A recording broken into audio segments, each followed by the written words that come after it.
नमस्कार। मेरे ख्याल से जो मुझे बोलना था हम सब सुन चुके हैं। भय में क्या करना है ये भी सुन चुके हैं, और भय का उपाय क्या है, कर्मा मेरा जीवन सच्चा। सच सच के बाद तो फिर कहीं कुछ ऐसा बचता ही नहीं है, क्योंकि वो सब कुछ दिखा देता है। और भय के कारण जो आते हैं सामने, वो सब परिस्थितियाँ या स्वरूप या घटनाएं या विचार, भावनाएं जो हमें भय से भर देती हैं या जो हमें डराती हैं, असल में वो होती नहीं है, वो सच नहीं है। फिर भी हमें भय होता है। तो यहीं से शुरू करते हैं कि कोई क्यों डरता है। आखिर कोई क्यों डरता है। माँ कहती हैं, और माँ के शब्द कई बार बड़े ही स्पष्ट तो होते हैं, पर कई बार बड़े ही कठोर भी होते हैं। वो कहती है, मेरे ख्याल से क्योंकि वह अहंकारी होता है। कोई डरता क्यों है? क्योंकि वह अहंकारी होता है। 3 कारण हैं। पहला, अपनी सुरक्षा के लिए बहुत अधिक चिंता। दूसरा, अज्ञात का भय, जो हमेशा हमारे भीतर कुछ व्याकुलता सी पैदा करता है और चेतना में भय के रूप में परिलक्षित होता है। इसको फिर से देखते हैं। दूसरा, अज्ञात का भय, जिसके बारे में हमें कुछ पता नहीं है, जिससे हम अनजान हैं, जो हमेशा हमारे भीतर कुछ व्याकुलता सी पैदा करता है और चेतना में भय के रूप में परिलक्षित होता है। और तीसरा, सबसे बढ़कर, कि हम में भगवान पर सहज रूप से भरोसा रखने की आदत नहीं है। यदि तुम गहराई से विचार करो तो देखोगे कि यही सच्चा कारण है। ऐसे भी लोग हैं जो उसके अस्तित्व से परिचित नहीं हैं। उन्हें तुम दूसरी तरह कह सकते हो, तुम्हें नियति में विश्वास नहीं है, या तुम्हें कृपा का भान नहीं। कुछ भी कह लो, जैसे चाहो बात को रखो। असली बात है अविश्वास। यदि हमेशा यह प्रतीत हो कि जो भी घटता है और अच्छे के लिए घटता है, तो कभी डर नहीं लगेगा, क्योंकि डरते तो हम उसी से हैं जिसके बुरे होने का हमें संदेह होता है। जब हमें लगता है कि कुछ ऐसा होगा जो बुरा होगा, और जो सच की बात कही है, अगर उस सच की दृष्टि से हम देखेंगे तो फिर तो कुछ बुरा होता ही नहीं। कोई भी चीज़ अच्छी, बुरी, गलत या सही नहीं होती। सच्चाई तो यही है। जब कोई चीज़ अपनी सही जगह पर नहीं होती, हम उसे सही जगह से नहीं देख पाते, तो उसका रूप अलग होता है। उसमें कहीं ना कहीं कोई ना कोई विकृति आ जाती है। तो असली कारण तो यहीं सीधे माँ बता देती हैं कि कोई क्यों डरता है। और अहम के कारण हमारी सारे पतन होते हैं। अहम का मतलब ही होता है उनसे अलग होना। अभी आ रही थी तो रमेश भैया ने मुझे कहा, और मैं उसको कोट जरूर करूँगी। उन्होंने कहा कि किसी ने कहा था कि डर के लिए, भय के लिए 2 का होना बहुत ज़रूरी है। एक जिसे भय होता है, और दूसरा जिससे भय होता है। तो अगर दूसरा है ही नहीं तो आपको भय किससे होगा? यानी आप एक हो जाएं। ये एक होना बहुत ही गहरा वाक्य है। किससे एक होना है? उस परम शक्ति के साथ एक हो जाना, जिसके बाद फिर कुछ भी भय करने लायक नहीं होता, जिसके बाद भय का कोई कारण नहीं होता। तो अगर हम उस एक को पकड़ लें, उस माँ को कह रही हैं कि कर माँ मेरा जीवन सच्चा, मैं हर तरफ से सच हो जाऊँ, मन भी सच्चा, तन भी सच्चा, भाव भी सच्चे, विचार भी सच्चे। तो सच्चाई के साथ हमारा संपर्क हो गया तो भय दिखाने वाली परिस्थितियों का सच्चा स्वरूप हमें पता चल जाएगा। फिर हमें कोई भय नहीं होगा। लेकिन ये स्थिति आने में बहुत समय लगता है। अभी तो हम यही नहीं याद रख पाते कि जो होता है अच्छे के लिए होता है, जो होता है भगवान के द्वारा होता है। हर चीज़ के पीछे भगवान है, हर दुख के पीछे कोई प्रकाश है। कितनी भी गहरी रात हो, सवेरा होने का संकेत होता है। ये बातें हम शब्दों में बोलते हैं, पढ़ते हैं, सुनते हैं, लेकिन इसे स्मरण कर नहीं पाते। हमेशा उस भाव में नहीं रहते, उस मानसिक अवस्था में नहीं रहते, उस प्राणिक भावना में नहीं रहते, और शरीर तो अपनी जगह। पर एक वाक्य सीधे आज जो हम लोग यहाँ बैठे हैं, उसका कारण सिर्फ इतना नहीं कि हम संसार में एक बहादुर बच्चे की तरह रहें, बहादुर योद्धा की तरह रहें, क्योंकि यहाँ जब हम बैठते हैं तो निश्चित रूप से हम योग की बातें करते हैं, योग स्तर पर जाने के रास्ते खोजते हैं। योगावस्था में कैसे आगे बढ़ें, इसको अपना उद्देश्य मान के चलते हैं। तो अगर हम योग के पथ पर हैं, और वो भी श्री अरविंद के योग पर, तो हमारे पास तो कोई जगह ही नहीं है भय के लिए। योग में भय क्यों होता है? योग के पथ पर भय क्यों होता है? और जबकि कहा जा रहा है कि योग पे चलना है तो भय बिल्कुल भी मत करो। उसके कितने कारण हैं, क्योंकि जैसे योग के पथ पर चलना शुरू, तो क्या करें, विचार भी करते हैं कि अच्छा इस पे चलेंगे, कदम भी रखते हैं, तो हम देखते हैं कि उसमें ऐसी ऐसी परिस्थितियां आना शुरू होती हैं जिसको कि बहुत आसान है हमें भयभीत कर देना। इसका मतलब ये होता है कि हम योग के लिए तैयार हुए बिना चल पड़े हैं। यहाँ से कनॉट प्लेस भी जाना होता है तो हम तैयारी करते हैं, पर्स रखा है कि नहीं, पैसे हैं कि नहीं, मेट्रो से जाना है तो मेट्रो कार्ड है कि नहीं, फ़ोन है कि नहीं, जो कि हर चीज़ में आज हमारे लिए ज़रूरी होता है। और हम योग पथ पे चल पड़े हैं, ऐसे ही अचानक दिमाग में आया, अचानक भावुक हो उठे, किसी का भाषण सुन लिया, श्री अरविंद की कोई पंक्ति पढ़ ली, हमें तो बस इस पथ पर चलना है। श्री अरविंद कहते नहीं, इसके लिए तैयार होना है। योग पथ एक ऐसी बयान है जिसमें एक ही तलवार रह सकती है, या तो भगवान के नाम की, और भय है तो हट जाओ वहाँ से। दो तलवारें तो एक म्यान में कहीं नहीं टिकती। तो योग पथ और भय पे माँ के ही शब्द बताऊँ, बहुत सुंदर उन्होंने स्पष्ट रूप से कहा है। अगर तुम योग करना चाहते हो तो तुम्हें भय से पिन छुड़ा लेना चाहिए। योग और भय एक साथ नहीं रह सकते। यह मानना भूल है कि डरने या दुखी रहने से तुम प्रगति कर सकते हो। ये योग पथ पर प्रगति की बात है। भय एक ऐसा भाव है जिसे हमेशा अस्वीकार कर देना चाहिए। ये अस्वीकार करना, जो रिजेक्शन है, श्री अरविंद का एक बहुत बड़ा सूत्र है। इस पथ पे चलने में कई जगह हमें, कई स्तरों पे हमें इस शब्द को याद रखना है कि हमें क्या स्वीकार करना है और किसे अस्वीकार करना है। ये दो शब्द बहुत बड़ा साधन बन जाते हैं हमारे लिए, अगर ये हमारे साथ हैं। बस हमें सजग रहना है, सचेतन रहना है कि आने वाला कौन सा भाव, कौन सी अनुभूति स्वीकार करने योग्य है और किसे हमें सीधे अस्वीकार करना है।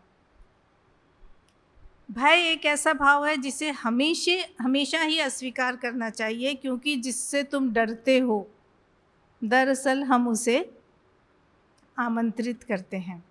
उसके आने की संभावना निश्चित हो जाती है। जितना ज़्यादा उसके बारे में सोचेंगे, जितना ज़्यादा उसे याद करेंगे, उसकी संभावना को हम बढ़ा रहे हैं। तो जिस चीज़ से भय करता है मनुष्य का मन या मनुष्य का प्राण, वो आना निश्चित है। भय के विषय को आकर्षित करता है, दुख को, बल को कम कर देता है और दुख का एक और कारण बढ़ा देता है। दुख और भय एक दूसरे के ही बदले हुए रूप होते हैं, और दुख से ही शायद हम सबसे ज़्यादा भयभीत होते हैं। किसी से भी पूछ लें कि अच्छा तुम्हारे मन की बहुत बड़ी इच्छा पूरी होगी, पर रास्ते के ये दुख तुम्हें पूरे करने होंगे। बहुत कम लोग इसको स्वीकार कर पाते हैं।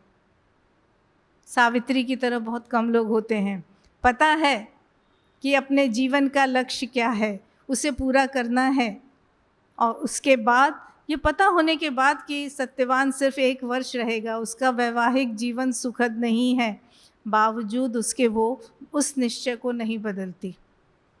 दुख को स्वीकार करने का साहस आता है तो भय के लिए कोई स्थान रह ही नहीं जाता।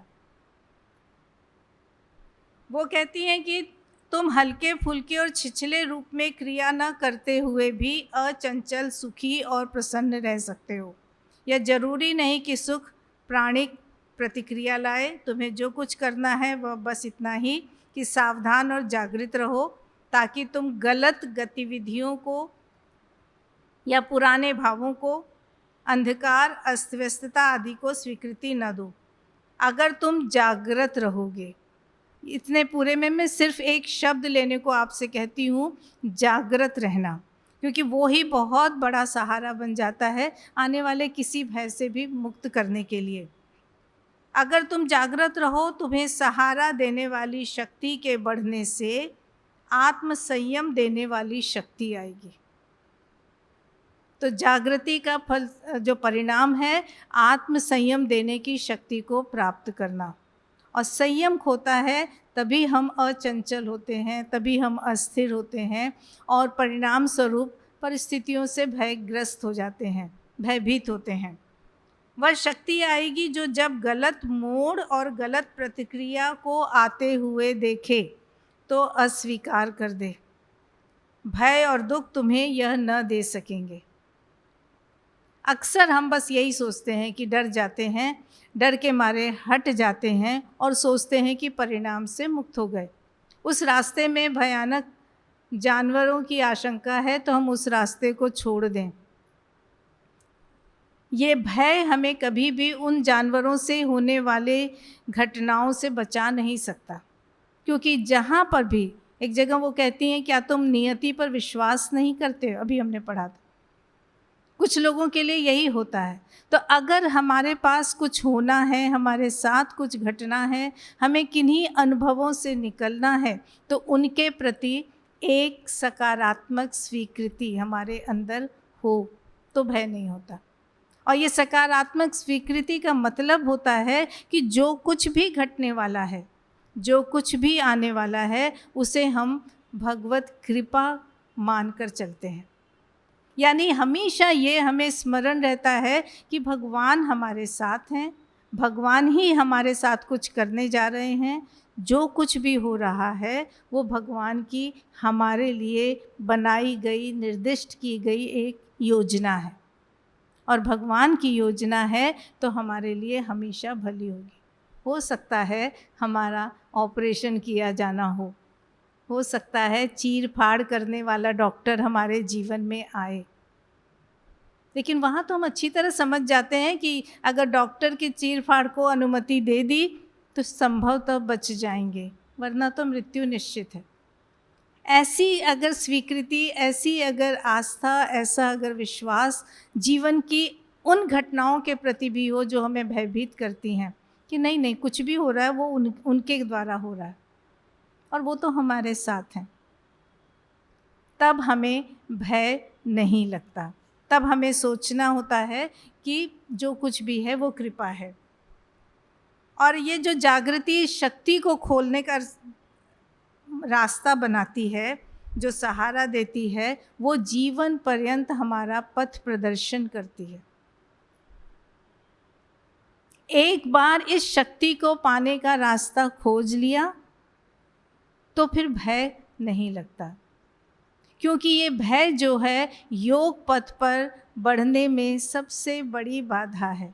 माँ तो कहती हैं ये बहुत बड़ी अशुद्धि है, सबसे बड़ी अशुद्धियों में से, उन अशुद्धियों में से जो भगवत विरोधी शक्तियों के द्वारा हमारे पास भेजी जाती हैं। तो जो भगवत विरोधी शक्तियाँ आ रही हैं उनके रूप धारण करके, उनके रूप में हमारे पास भय के स्पंदन आते हैं। जैसे ही भय महसूस हो, तुरंत जो प्रतिक्रिया होनी चाहिए उसे अस्वीकार करने की, चाहे मानसिक रूप से, चाहे प्राणिक रूप से, चाहे शारीरिक वीरता के साथ, बहादुरी के साथ, हमें उसको अस्वीकार करना है। और जहाँ पे ऐसा करना संभव न लगे, कई बार होता है, कई बार हम आंतरिक रूप से जुड़े नहीं होते हैं, कई बार हम इतने जानकार नहीं होते, इतने ज्ञानी नहीं होते, कई बार हम बहुत बहादुरी के भावों से भरे नहीं होते, कई बार हम शारीरिक रूप से इतने सबल नहीं होते। कई कारण हैं, वो भय के स्पंदन हमारे ऊपर अधिकार कर लेते हैं। हम सजग हैं, हम चाहते हैं कि इस भय को रिजेक्ट करें, इसको अस्वीकार करें, लेकिन हम नहीं कर पाते। ऐसे में भी हमारे पास एक रास्ता होता है, तुरंत ईश्वर का स्मरण, माँ को याद करना। वो जो अभी बता रही थी, हमने गीत में सुना रविन्द्रनाथ का, कि विपत्ति में तुम मेरी सहायता करो, ये मेरी प्रार्थना नहीं है। बहुत ही बहादुर हृदय की बात है, बहुत ही ज्ञानी हृदय की बात है। पर मैं दुख में, विपत्ति में भय नहीं पाऊं, ये मेरी प्रार्थना है। और प्रार्थना हम किससे करते हैं? प्रार्थना हम उसी से करते हैं जिसके प्रति विश्वास है कि वो हमारी प्रार्थना को पूरी कर सकता है, यानी उस ईश्वर का स्मरण है।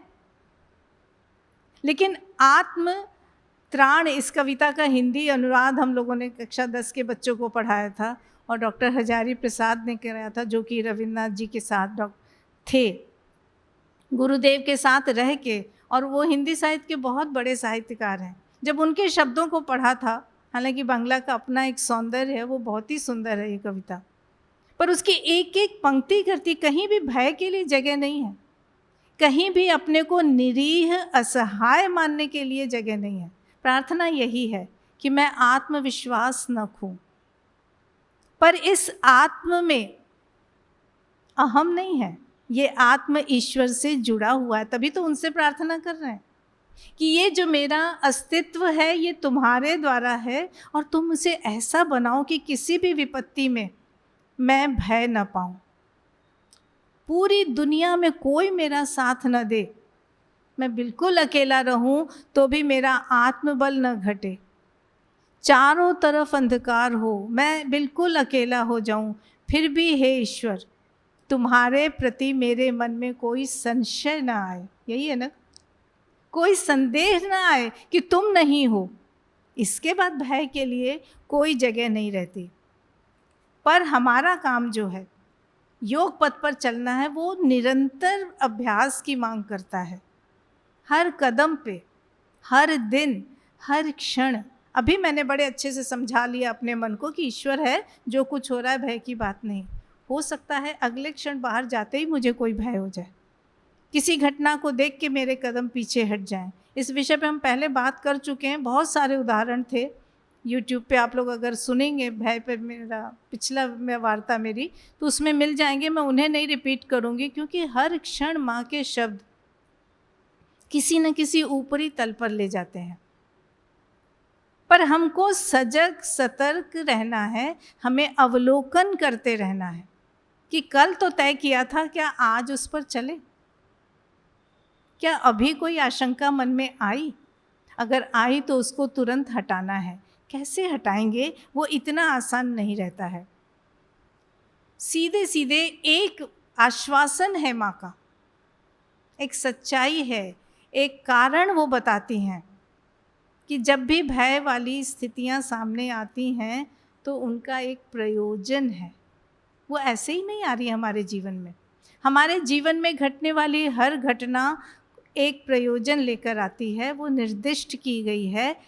और जिसने जितनी प्रगति की है, जो जितनी अधिक प्रगति का अभीप्सु है, अभीप्सा करता है, उसके लिए उतनी कठिनाइयाँ आती हैं। उसका उद्देश्य हमें डराना नहीं है, उसका उद्देश्य हमें निराश करना नहीं है। वो कहती हैं योग मार्ग पर चलने वाली चोटों का एक प्रयोजन है, तुम्हें समस्त भय से मुक्त करना। हम जिससे भयभीत हो रहे हैं, वो कहती हैं वो चीज़ें जीवन में आती हैं हमें भय से मुक्त करने के लिए। हम उस कारण को नहीं देख पाते, हम सीधे उससे प्रभावित होते हैं, क्योंकि हम उन शक्तियों के शिकार हो जाते हैं जो वहाँ पे तैयार खड़ी हैं हमारी आँखों पे पर्दा डालने के लिए। जीवन में कुछ हो रहा है, तुरंत मन में आता है हाय अब हम क्या करें, हाय हमारा तो विनाश हो गया, अरे हम तो लुट गए, और हम भयभीत हो जाते हैं। लेकिन अगर हम ईश्वर की उपस्थिति के प्रति सजग हैं, ईश्वर की उपस्थिति का हमारे अंदर विश्वास है, ईश्वर ही सब कुछ कर रहा है, ये हमें स्मरण है, तो हमारी दृष्टि भी बदल जाएगी। तब हम उन परिस्थितियों के को देखते ही सोचेंगे ओह, इस पाठ से हमें क्या सीखना है, ये जीवन में घट रहा है क्यों। हम उस उद्देश्य को खोजने की कोशिश करेंगे, लेकिन ऐसा हम तभी कर पाएंगे जब हमारा मन शांत और स्थिर है, हमारे अंदर आस्था है, यहाँ तक कि हमारा शरीर भी सचेतन है, उसकी अपनी चेतना को हमने थोड़ा बहुत विकसित करना शुरू कर दिया है। वो कहती हैं ये योग मार्ग पर लगने वाली चोटों का एक प्रयोजन है तुम्हें समस्त भय से मुक्त करना। तुम्हारे भय के कारण वे बार बार तुम पर लपक पड़ते हैं, वो जो घटनाएं हैं तुम पे झपटती हैं, जब तक तुम उनके आगे मुक्त और तटस्थ होकर, शुद्ध होकर खड़े न हो जाओ।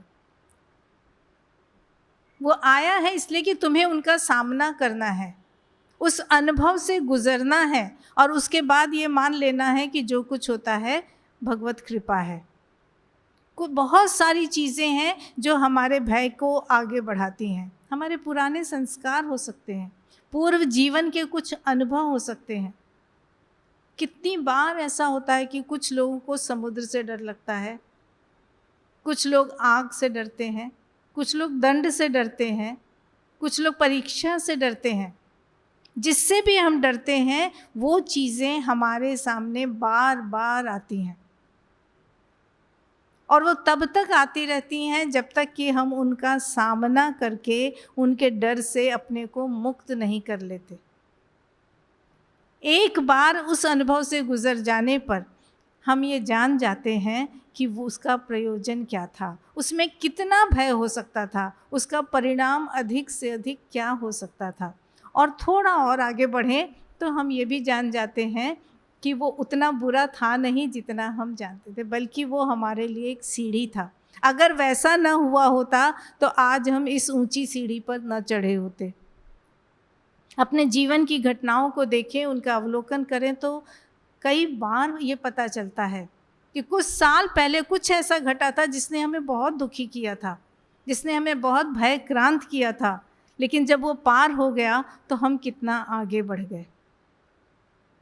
ऐसी घटनाओं से बचना चाहिए, और सबसे बड़ी चीज़ है कि इसके कारण के मूल में जाना चाहिए। आत्मावलोकन, अपने आप को अच्छी तरह से देखना चाहिए, ऑब्जर्व करना चाहिए, अवलोकन करना चाहिए कि कहाँ पे ये भय है। हमारा मन भयभीत है, हमारा प्राण भयभीत है, ये सामान्य रूप से हमारे शरीर को इन स्पंदनों को ग्रहण करने की, इन वाइब्रेशंस को लेने की आदत है, और वो भयभीत हो रहा है क्योंकि सबकी अपनी चेतना है। हमें नहीं पता क्या हमने समग्र रूप से अपने को कहीं भी आगे बढ़ाने की कोशिश की है। माँ एक उदाहरण देती हैं कि उनके पास एक मित्र आता था जिसको हमेशा भय लगता था, वो स्वप्न में भयभीत होता था। वो कहता था जब भी मैं सोया रहता था तो स्वप्न में मुझे एक दानव के आकार के शेर का सामना करना पड़ता था, और डरते हुए, चीखते हुए, कांपते हुए वो उठ जाता था। सपनों के बारे में अलग बात है, लेकिन इस घटना को उन्होंने बताया है माँ ने कि जब उसने मुझसे कहा मैं क्या करूं, ऐसे तो रोज़ रात में ही भय से भरा रहता हूं, तो उन्होंने कहा अच्छा, अब जब वो शेर आएगा तो तुम बिल्कुल नहीं डरना, मुझे याद करना और उसकी आँखों में देखना। शर्त यह है कि तुम्हारे अंदर मेरे प्रति इतना विश्वास होना चाहिए कि तुम्हारे अस्तित्व का कोई भी हिस्सा भय से न डरे, मेरी बात पे विश्वास करना। और वो कहती है उसने सचमुच ऐसा किया, उसका सच्चा प्रयास था।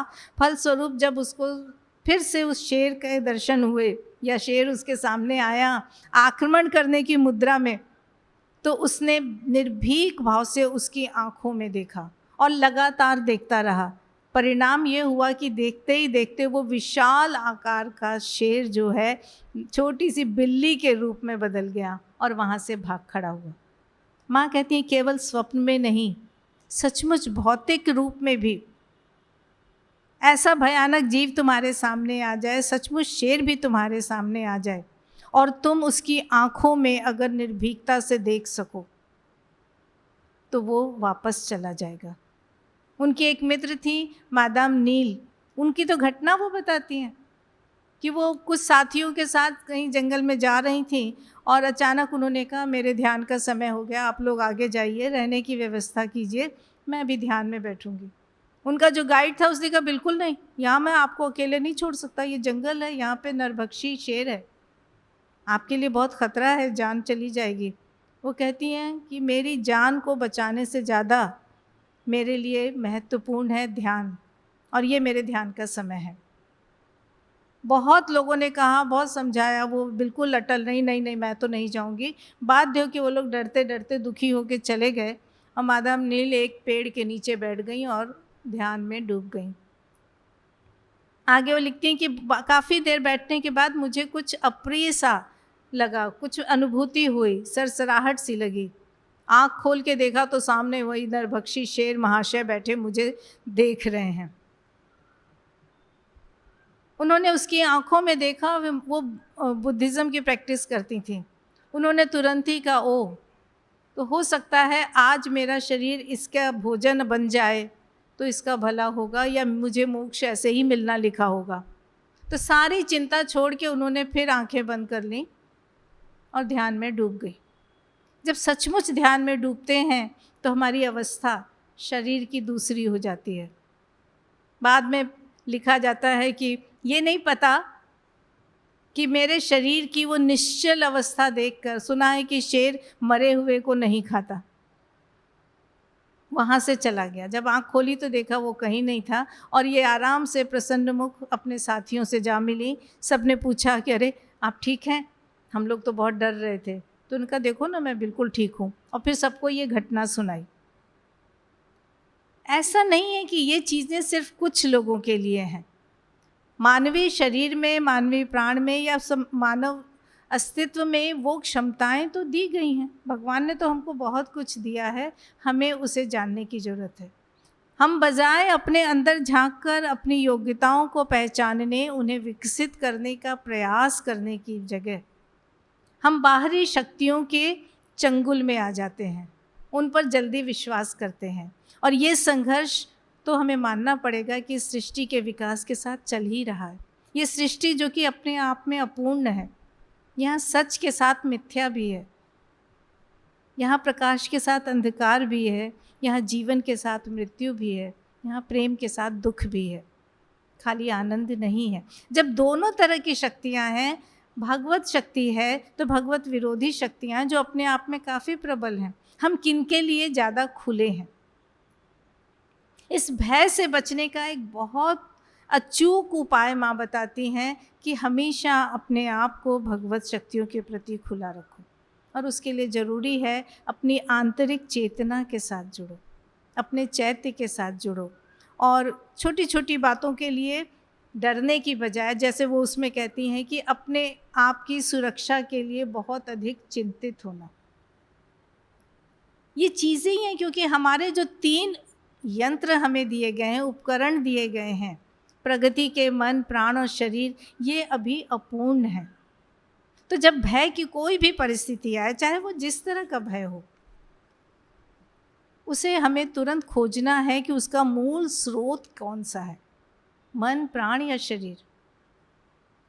अपने मन को किस तरह से प्रशिक्षित करें कि वो तर्कों के माध्यम से, बड़ा आसान है मन के लिए तो कहना, अगर बस उसको इतना स्मरण रहे कि ईश्वर तो हमारे साथ है, ईश्वर ही तो सब कुछ करता है, ईश्वर से ही तो हमारा अस्तित्व है।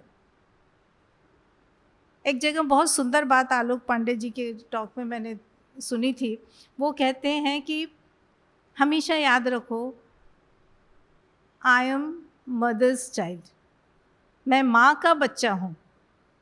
माँ तो सीधे कहती है मेरा बच्चा बह नहीं पाता, मेरा बच्चा डरपोक हो ही नहीं सकता।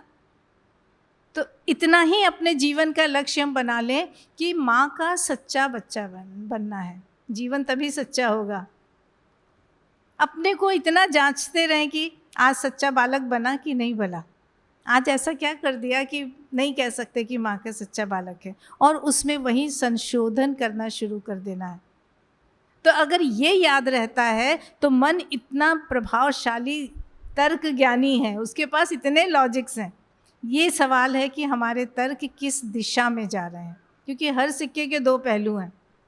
मन संदेह का भी घर है, हर चीज़ में संदेह डाल देता है। ठीक है, भगवान करते हैं रक्षा, पर भगवान नहीं पहुँचे तो? अब हम भगवान के पहुँचने की क्षमता पर भी संदेह कर बैठते हैं। भाई अभी तो व्यवहारिकता पे चलो। मैं तो खुद बहुत बदनाम हूँ इस बात के लिए, अपने बच्चों को कहती रही हूँ थोड़ा व्यवहारिक ज्ञान भी रखो। पौंडीचेरी के लोग तो कहीं और से ही बात करते थे, तो वहाँ के जितने बच्चे मेरे सामने आते हैं, मेरी बेटी समेत, सबको यही कहा जाता है कि थोड़ा व्यवहारिक बनो। व्यवहारिकता में लेकिन उस सच्चाई को नहीं भूलना है। तो भय के कारणों में तीनों चीज़ों को देखना है कि पहले तो मन, प्राण, शरीर कहाँ है। मानसिक रूप से एक जगह बहुत अच्छा है, अगर इसमें सबसे बड़ा जो भय मान लें, वहाँ पे हम सीधे, हालांकि छलांग लगा रही हूँ समय को ध्यान में रखते हुए, मनुष्य के लिए सबसे बड़ा भय जो होता है वो होता है मृत्यु का भय। लेकिन उसके मूल में जो कारण आता है वो कारण होता है जहाँ हम अज्ञात से डरते हैं। अभी जो मैंने पढ़ा था माँ की पंक्तियों को, क्योंकि हमें पता नहीं मृत्यु के बाद हम कहाँ जाते हैं, उसके बाद क्या होगा हमें पता नहीं। मेरा ये छूट जाएगा, इसका एक भय, ये ज्ञात भय होता है। इतना कुछ मैंने कमाया है, इतने सारे लोग मुझे प्यार करते हैं, इतने लोगों को मैं प्यार करती हूँ, सब छूट जाएंगे। ये एक भावनात्मक भय हो जाता है, हमारे प्राणिक स्तर की अवस्था है, जो कि अभी ऊपर नहीं उठा है। चेतना का उत्कर्ष अगर प्राण में है, मन में है और शरीर को भी छू चुका है, तो इस तरह के भय नहीं आते। लेकिन मृत्यु का भय जो है वो अच्छों को परास्त कर देता है। बड़े दुखी हैं, हर समय सारे रोग हैं, शरीर नहीं चलता, किसी से मन नहीं लगता, किसी से बात करने का मन नहीं, अकेलापन है, संसार में कोई नहीं है, हे भगवान मुझे उठा ले। ये वाक्य इस पे आते ही आ जाता है। और भगवान उतर आते हैं कि चल भाई ले चलता हूँ, तो नहीं अभी रुकिए, थोड़ा सा पहले से बताना चाहिए था, अपॉइंटमेंट तो लिया नहीं आपने, अचानक कैसे आ गए मुझे लेने? अभी मेरे बच्चों का क्या होगा, उनका कैरियर तो बन जाए, शादी तो हो जाए, उनकी गृहस्थी तो जम जाए, मेरे बिजनेस का कोई सही देखने वाला मिल जाए। और हज़ार कारण हैं, सारे दुखों के बावजूद हम मरना नहीं चाहते, क्योंकि हमको पता ही नहीं कि मरना होता क्या है। यहाँ पे वो कहती हैं कि कई तरीके हैं, किसी एक नियम से हम नहीं चल सकते। मेरे लिए कोई और पॉइंट होगा समझाने का, ज्ञानी व्यक्ति के लिए कुछ और होगा, भावुक व्यक्ति के लिए कुछ और होगा, लेकिन होगा सब कुछ जो सच्चाई को दिखा सके। एक इंटेलेक्चुअल आदमी जो है, बुद्धिजीवी जो है, वो काफ़ी कुछ ज्ञान के माध्यम से सीख जाता है, वो समझ जाता है, उसको समझाया जा सकता है कि मृत्यु असल में कुछ है ही नहीं। अगर है तो मृत्यु कम से कम अंत नहीं है। अंत ये बाहरी रूप का है, ये शरीर चला जाएगा, लेकिन जो है जिसको हम कहते मर गया, वो नहीं मरता। और इस रूप में देखें तो जीवन अमर है, केवल वो रूप बदलता है, और उसका हर बदलता रूप जो है वो क्षणिक है, वो नश्वर है, वो मर जाता है। लेकिन जितना हमें दिखता रहता है, जहाँ हम संपर्क में रहते हैं, उस चीज़ के बदलने को हम स्वीकार कर लेते हैं। ऐसे तो आज आश्रम छोड़ के मुझे कहें जाओ बाहर रहो अपना घर लेके, तो मुझे उसमें भी भय लगेगा, पता नहीं कहाँ रहूँगी, कैसे लोग मिलेंगे, कैसा घर मिलेगा कि नहीं, मेरे पास उतने साधन हैं कि नहीं। मानसिक, प्राणिक, शारीरिक, तीनों रूपों में मैं भयभीत हो सकती हूँ। लेकिन अगर मुझे बता दिया जाए नहीं, इस कमरे से हटकर वहाँ एक कमरा है, वहाँ रहना है, तुम्हारा संपर्क बना रहेगा आश्रम से, सारी देखभाल होती रहेगी, तो मुझे भय नहीं होगा।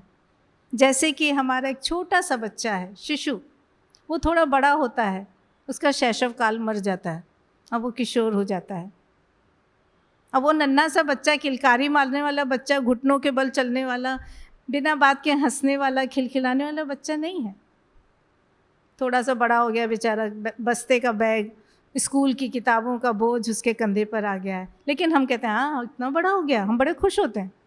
पता है वही बच्चा है, फिर वो युवा होता है, और फिर धीरे धीरे जब उतार की तरफ हम जाते हैं तो परिवर्तन हमें फिर दुखी करता है, क्योंकि वो बच्चा जो बढ़ रहा था उसकी हर ज़रूरत को पूरा करने में हमें आनंद मिल रहा था, एक प्राणिक आनंद होता है, मेरा बच्चा मेरा बच्चा मेरा बच्चा। और आज दुखद है कि जब वही बच्चा बुज़ुर्ग बन जाता है तो उसके बच्चों को थोड़ी तकलीफ़ होने लगती है, क्योंकि वही असहायपन उसके शारीरिक रूप से मानसिक रूप से उसमें आ रहा है, जहाँ हमें देखभाल करनी पड़ती है। बदलते रूपों को हम कितना स्वीकार करते हैं, उनको देखने के प्रति हमारा दृष्टिकोण क्या है, इन बातों से बहुत फ़र्क पड़ता है कि हम भय मुक्त हैं या हम उनसे भय ले रहे हैं। शारीरिक क्षमताओं के साथ हमारा भय बड़ी आसानी से जुड़ जाता है, क्योंकि शरीर का एक स्वाभाविक गुण है। माँ कहती है शरीर को बीमार पड़ने की बुरी आदत है, लेकिन उस बीमारी को स्वीकारने की क्षमता हमारे अंदर नहीं होती। शरीर का एक स्वभाव है, वो किसी असुविधा को स्वीकार करना नहीं चाहता, तो भयभीत हो जाता है। जैसे मैंने कहा, मैं बाहर जाऊं तो मुझे कितना डर लगेगा, रहने की क्या व्यवस्था होगी, कैसे लोग मिलेंगे, मैं क्या करूंगी, कैसे करूंगी। तो अपने शरीर की क्षमताओं को कैसे बढ़ाना है, उसके अंदर उसकी एक एक कोशिका में भय से निकाल फेंकना होगा।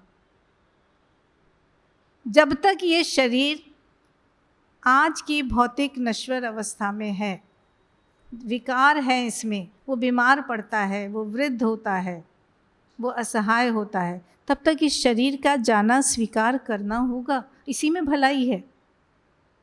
सिकंदर की कहानी एक बार फिर सुनाती हूँ कि वो चाहता था मैं अमर हो जाऊँ, पहुँच गया जी अमृत की खोज में, मिल गया वो झरना जहाँ पे अमृत था, और बड़ी मुश्किलों से पहुंचा था, बहुत दुर्गम रास्ते पार करके पहुंचा था। जैसे ही उस अमृत का पान करने लगा तो ऊपर बैठे एक कौवे ने ज़ोर ज़ोर से आवाज़ लगाई, काँव काँव करने लगा। इसको बड़ा बुरा लगा, बाधा डाल रहा है। उसने कहा मत पियो मत पियो, बहुत पछताओगे। क्यों ना पीऊँ, मैं इतना बहादुर, सारी दुनिया पे राज कर रहा हूँ, मैं अमर रहूँगा। उसने कहा अच्छा ठीक है, नहीं मानते, एक बार मेरी दशा देख लो। और जब उस कौवे की दशा देखी तो सिहर गया, सारे पंख उसके झड़ गए थे, उसके पंजों में ताकत नहीं थी, उसकी चोंच में इतना दम नहीं था कि वो कुछ खा सके, पर वो मर नहीं सकता था क्योंकि उसने इस अमृत का पान कर लिया था।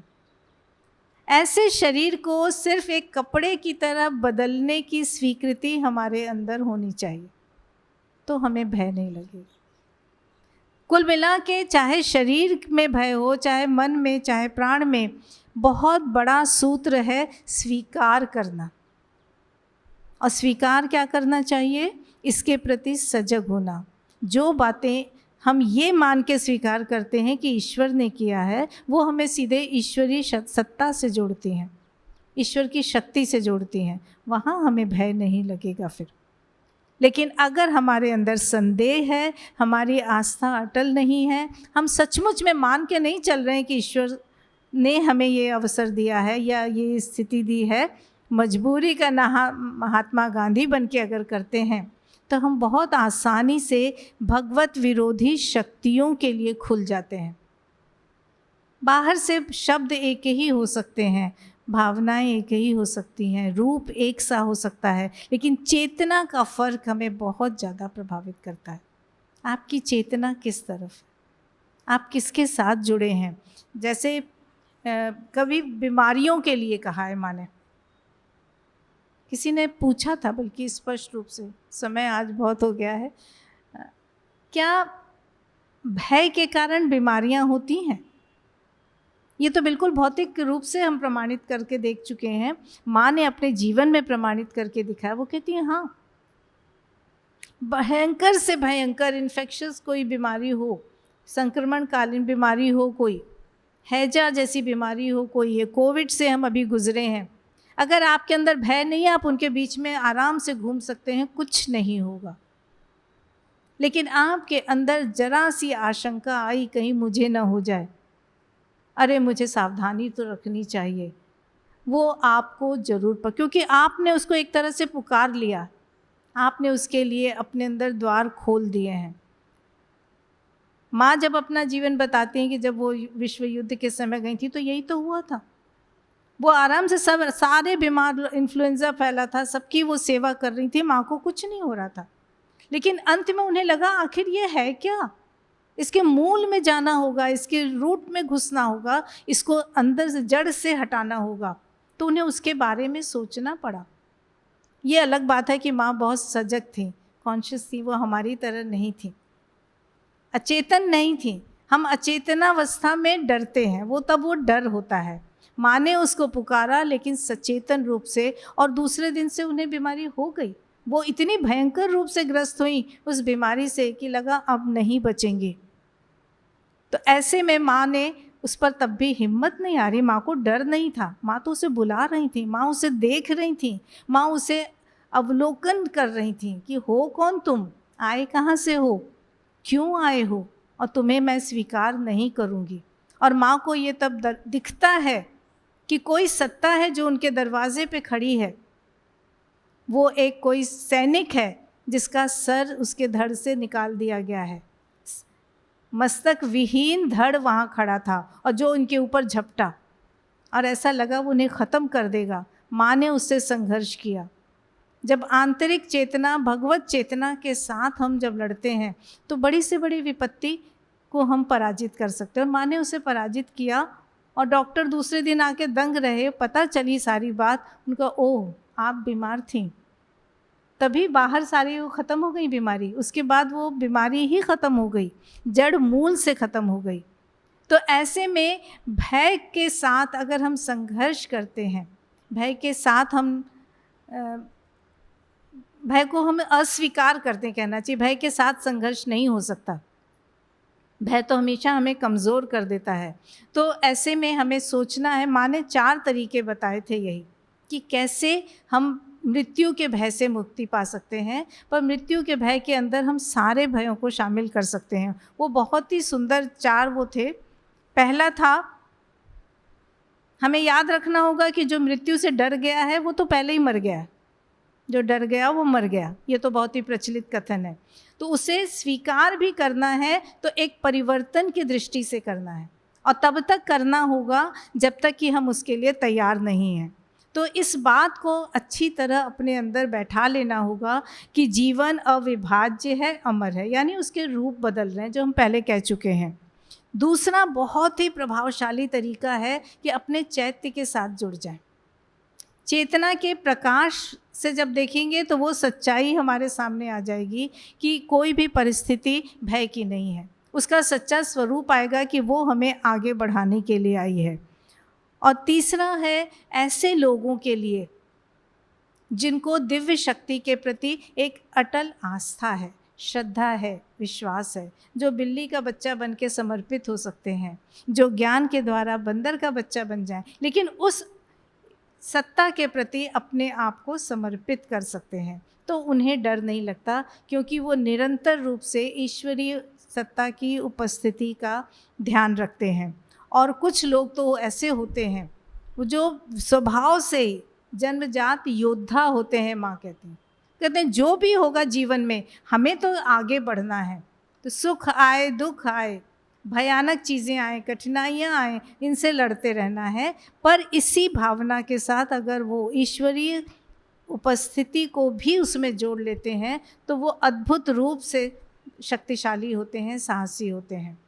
एक और तरीका बताती हैं माँ, जो सबके लिए नहीं है। वो लिखती यही हैं कि इसलिए केवल इसका जिक्र करके छोड़ रही हूँ।